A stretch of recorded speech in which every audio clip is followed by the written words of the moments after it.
حضرت علی سے منقول ہے تفسیر کی کتابوں میں کہ اگر کوئی دائمی مرض میں مبتلا ہو پیٹ کا تو خاتون سے کہے بیوی سے کہ مجھے اپنے مہر میں سے کچھ پیسے دے دو، اس کا شہد خریدے، اور آسمان سے جب بارش ہوتی ہے تو اس کا پانی زمین تک پہنچنے سے پہلے پہلے جمع کر لیں۔ وہ شہد جو مہر کی قیمت کا ہے اور یہ پانی جو آسمان سے نازل ہوا ہے، ایک خاص طریقے سے جتنے جی چاہے پیالے میں یا گلاس میں شربت بنائے، اور ایک روایت میں 7 دن تک صبح نہار ہو، دوسری روایت میں 40 دن تک، یعنی کم از کم 7 زیادہ سے زیادہ 40 صبح صبح نہار میں یہ شربت پیتا رہے، اللہ رب العالمین اس کو پیٹ کی بیماریوں سے نجات دے دے۔ وَلَا تُؤْتُوا السُّفَهَاءَ أَمْوَالَكُمْ، دینے نہیں نا تجربہ کاروں کو مال تم، التی وہ مال جعل اللہ لکم قیاما کہ مقرر کیا اللہ نے تمہارا اس پر نگرانی۔ یتیموں کے متعلق کہا کہ ان کا مال ان کو نہ دینا، تجربہ نہیں ہے، بچے ہیں، کھا جائیں گے، لٹا دیں گے، کوئی چھین لے گا۔ وَارْزُقُوهُمْ فِيهَا، کھلاؤ ان کو اس میں سے، وَاكْسُوهُمْ، کپڑا پہناؤ ان کو اسی میں سے، وَقُولُوا لَهُمْ قَوْلًا مَّعْرُوفًا، اور کہہ دو ان سے بات سلیقے کی کہ بیٹے یہ آپ ہی کا ہے، بیٹے ہم آپ ہی کے مال کی نگرانی کرتے ہیں، اور جیسے ہی وہ جوانی کو پہنچے، وَابْتَلُوا الْيَتَامَىٰ، جانچ دے جائے یتیموں کو، وقتاً فوقتاً ان کو دیکھتے رہے، حَتَّىٰ اِذَا بَلَغُوا النِّکَاحَ، یہاں تک کہ جب وہ پہنچے نکاح کی عمر کو، فَإِنْ آنَسْتُم مِّنْهُمْ رُشْدًا، اگر تم نے محسوس کی ان کے اندر عقل مندی، فَادْفَعُوا إِلَيْهِمْ أَمْوَالَهُمْ، دو ان کو ان کا مال، وَلَا تَأْكُلُوهَا، اور نہ کھانا یہ مال اسرافاً زیادتی کر کے، وَبِدَارًا، اور وقت سے پہلے خرچ کر کے، أَن يَكْبَرُوا، کہ وہ بڑے نہ ہو جائے۔ فرمایا کہ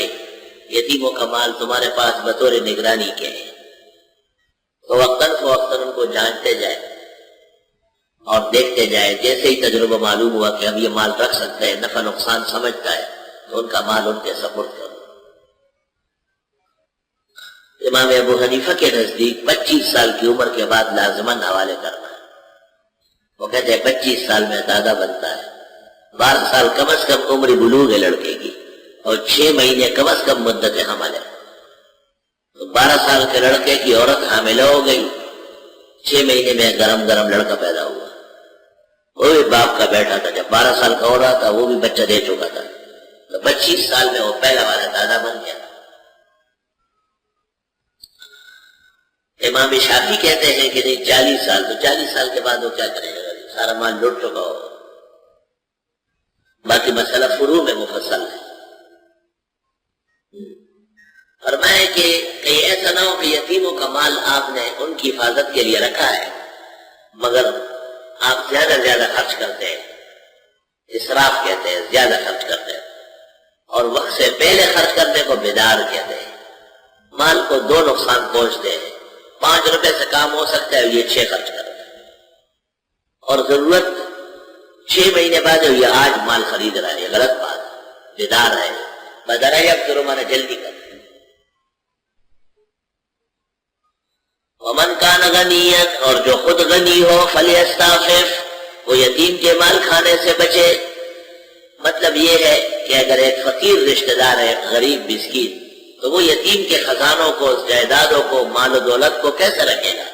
اپنی ضرورت کے لیے دیا کرے، لیکن اگر توفیق ہے اور خود غنی ہے تو بالکل بچے۔ ومن کان فقیرا، اور جو تنگ دست ہو، فلیاکل بالمعروف، بس کھائے وہ دستور کے مطابق، کھانا کھائے، ضرورت کا پھل کھائے۔ فَإِذَا دَفَعْتُمْ إِلَيْهِمْ أَمْوَالَهُمْ، جب دینے لگے ان کو ان کا مال، فَأَشْهِدُوا عَلَيْهِمْ، گواہ مقرر کرو اس بارے میں، وَكَفَى بِاللَّهِ حَسِيبًا، اور کافی ہے اللہ تعالیٰ حساب کرنے والا۔ بھائی مال کا مسئلہ ہے، وہ لڑکا ہے، آپ ان کی جائیدادیں، زمینیں، آمدنیاں